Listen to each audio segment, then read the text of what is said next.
is to understand the relationship between sugar, which is glucose, and insulin. When you consume sugar or glucose, the body has to get rid of that glucose very quickly from the bloodstream because glucose actually is toxic inside the bloodstream. Even though it is what the body uses for energy, in the bloodstream, it glycates all the blood vessels and the walls and the components in blood, and the hemoglobin as well glycates it. That means the glucose attaches itself to that molecule. So now that molecule can't work properly.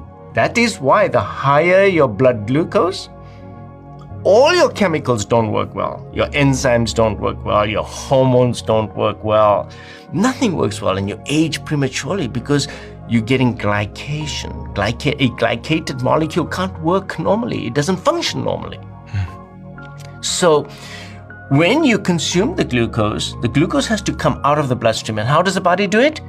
It sends a message to the pancreas. The pancreas says, aha, I'll make some insulin. It pours insulin into the bloodstream. Insulin comes into the bloodstream, pushes the glucose into the cells. And where does it push it? Into the liver, into the muscles, into every cell in the body.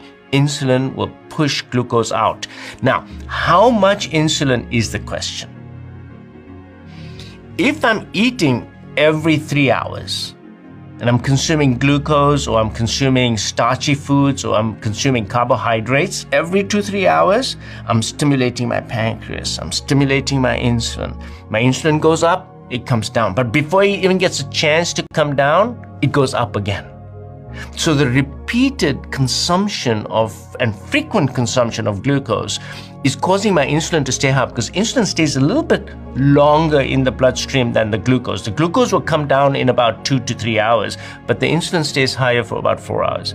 Now what happens is that you continue this lifestyle for a few years. The body, because these are all hormones, will say, well, I'm going to need to make more insulin now. You become insulin resistant. Any hormone that stays in your body for a long time, the body becomes immune to it.